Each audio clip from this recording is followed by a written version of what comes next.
Boa tarde, galera. Tudo bem com vocês?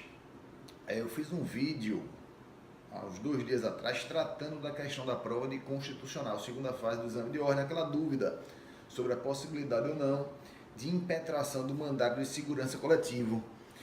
A FGV, como a gente sabe, ela deu prazo de 48 horas para dar a resposta e, infelizmente, ao meu entender, a FGV se perdeu e não aceitou o mandado de segurança coletivo, terminou inclusive reprovando alunos que foram aprovados. Não me lembro em outra situação na qual isso aconteceu no exame de ordem, ok? Vamos conversar um pouquinho aí, galera, sobre duas situações que muita gente tem me perguntado. Se vale a pena ingressar com recurso administrativo, já adianto que obviamente vale a pena ingressar com recurso administrativo, e se valeria a pena dar um outro passo, que é a questão de judicializar a matéria, né? Levar aí a questão para o judiciário. Vamos conversar sobre as duas coisas, ok? Primeiro ponto. Eu já li a questão aqui, está aqui na minha frente ela. Eu já li essa questão várias vezes.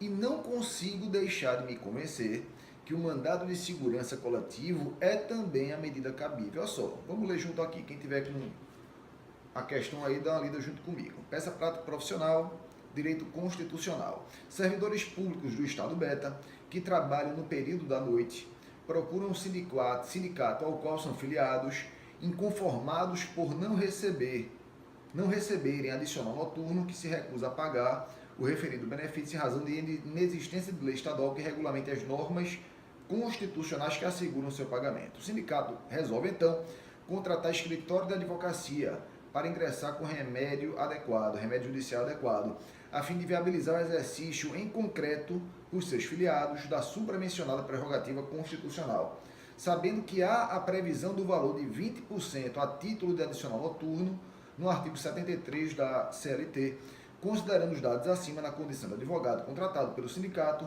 utilizando um instrumento constitucional adequado, elabore a medida judicial cabível. Olha só, diante dessa questão, o candidato ele pode tecer dois raciocínios. Qual é o primeiro raciocínio? Opa, existe um grupo de servidores que está deixando de fazer jus, de exercer um direito fixado na Constituição por ausência de previsão legislativa, por ausência de norma que regulamente o exercício desse direito. Raciocínio perfeito. Se a sua causa de pedir foi nesse sentido, mandado de injunção, no caso, mandado de injunção coletivo. Raciocínio perfeito, não há o que criticar esse raciocínio. É o raciocínio, inclusive, mais óbvio, que a gente consegue ver logo de cara quando lê a questão. Tanto é que foi o gabarito oficial. Acontece que o candidato ele pode ter um outro tipo de raciocínio, galera. Olha só, o mandado de injunção serve para quê? Serve para viabilizar o exercício de direito fixado na Constituição por ausência de norma que possibilite o exercício desse direito, por ausência de regulamentação legislativa. Ou seja, o MI ele tem como objeto sanar a omissão de índole normativa que inviabilize o exercício de direitos e liberdades fixados na Constituição e prerrogativas ligadas à nacionalidade, cidadania e soberania. Ok, perfeito. Mandado de injunção. Está se deixando de exercer um direito por ausência de previsão legislativa, apesar desse direito estar fixado na Constituição. Mas olha só, bora pensar agora de uma outra forma. Se o aluno entende que não há a omissão, porque a questão diz que tem uma norma da CLT que regulamenta o exercício desse direito, a causa de pedido do candidato não seria a questão da omissão. Se a causa de pedido formulada for a omissão que inviabiliza o exercício do direito tem que ter feito o mandado de injunção. Mas se a causa de pedido formulada pelo aluno e seu pedido não for o suprimento da omissão, mas sim a aplicação de norma já existente, no caso a CLT, então não há que se falar em mandado de injunção. Porque se você faz sua causa de pedido, se você elabora sua causa de pedido no sentido, olha, a norma existe, o que está acontecendo é a não aplicação em concreto dessa norma. Se sua causa de pedido foi nesse sentido, você não alegou a existência de omissão, de índole normativa, mas omissão de um ato concreto que deixa de aplicar a norma, cabível mandado de segurança. Mas alguém pode falar, mas Mário, a CLT não poderia ser aplicada diretamente ao caso, são servidores. Cuidado com isso, hein? Cuidado, por quê? você não tem isso claro na questão. Quando a gente fala em servidores públicos, há um enorme rol de servidores públicos. Dentro desse rol você encontra servidores estatutários e servidores regidos pela CLT. É perfeitamente possível a contratação de servidores pelo regime seletista. Se o servidor é contratado pelo regime seletista, automaticamente o estatuto aplicável à situação é a CLT e não a norma específica. E se a CLT traz a previsão nesse caso, a CLT é diretamente aplicável à situação dos servidores. Mas, Mário, a questão não fala se era servidor seletista ou não, exatamente por causa disso. A questão teria que falar, galera. Se a questão não fala, você pode raciocinar tanto que seria regido por um estatuto específico, quanto que seria regido pela CLT. A partir do momento que a FGV deixou silente e ainda coloca no AI que existe a CLT regulamentando a questão, ela deu brecha para o aluno ter seu raciocínio de que não há omissão e o regime seletista seria aplicável àqueles servidores, porque a questão não dispõe de modo diferente. E repito, não havendo omissão legislativa, havendo apenas o deixar de aplicar uma lei já existente, você não fala em mandado de injunção, você fala em mandado de segurança, obviamente. Então lembra, qual é o raciocínio?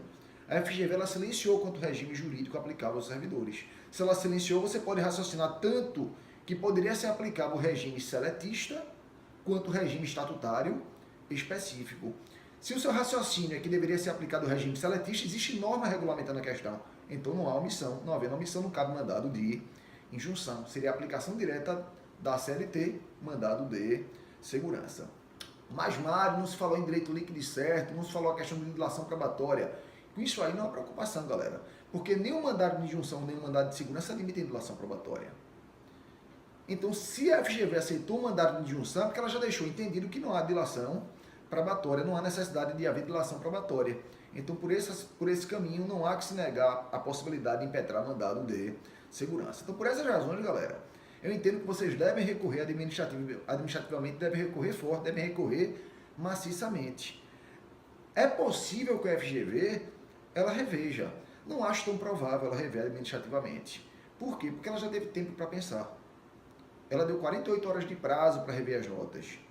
E ela não fez a revisão positiva, ela fez a revisão no sentido de retroceder e não aceitar um mandado de segurança. Mas pode ser, né, que ela reflita melhor, ela consiga compreender a dimensão do problema que ela criou e, em razão disso, ela admita também o mandado de segurança. Então, recorra com base nesses fundamentos que eu falei para vocês, ok? Com relação à questão da judicialização, me levaram dois argumentos aí, galera. A FGV não poderia rever as notas negativamente. Esse argumento é furado, galera.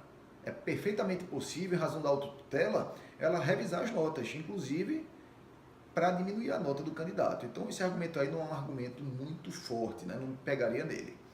O que é que eu acho com relação à judicialização? Aguardem, não vamos precipitar, vamos aguardar a análise dos recursos administrativos. Pode ser que a gente tenha uma grata surpresa, e tendo a grata surpresa, não haja nem necessidade de judicializar a questão. Mas, se não houver revisão, eu acho sim que há argumentos para a judicialização, ok? Caso não haja revisão, existem sim argumentos para a judicialização. Não vão pela questão da impossibilidade de revisar. Essa questão aí é furada, não sigam esse caminho. Porque eu acho que é possível, nesse caso, haver a judicialização na matéria com alguma chance de êxito. Olha só, a gente sabe que a intromissão do judiciário em série de concursos, e a OAB, o exame de ordem não deixa de ser um concurso, ela é excepcionalíssima, não é a regra. Mas nesse caso aí, eu acho que a gente tem uma situação excepcional. Por quê? Porque é uma situação na qual, efetivamente, existem bons argumentos jurídicos para se impetrar um mandado de segurança. Não está se discutindo aqui uma tese dúbia. Está se discutindo uma questão que, de modo objetivo, é possível verificar o cabimento do mandado de segurança. Essa ideia aliada a uma outra, qual é uma outra? Que existe uma dúvida, galera, objetiva dentro da própria FGV. Tanto é que a FGV, na correção inicial, aceitou vários mandados de segurança. Se a própria FGV aceitou o mandado de segurança inicialmente, você consegue comprovar de modo objetivo que há uma dúvida na própria FGV. Ora, galera, se a própria comissão, se a própria organizadora do certame, ela tem dúvida com relação a isso, como é que ela retrocede e não aceita? Né? Então, baseado nessa dupla ideia, né, expor os argumentos jurídicos de que é possível impetrar o mandado de segurança, aliado à questão fática. Qual é a questão fática? A FGV tem uma dúvida sobre a matéria. Vários candidatos que fizeram mandado de segurança foram aprovados. E quando depois da FGV sofreu uma pressão e revisar a nota, que ela voltou atrás e deixou de aceitar o mandado de segurança, ok? Então, de maneira breve, são essas as ideias. Tenho preocupação em elaborar os recursos. Quem tiver alguma dúvida com relação à elaboração de recursos, fala comigo, né? Eu posso esclarecer um ponto ou outro e a gente vai acompanhando isso, hein, galera? A gente vai acompanhando, a gente não vai deixar vocês sozinhos não, hein? A gente comprou essa briga. Beijo, abraço e a gente se fala.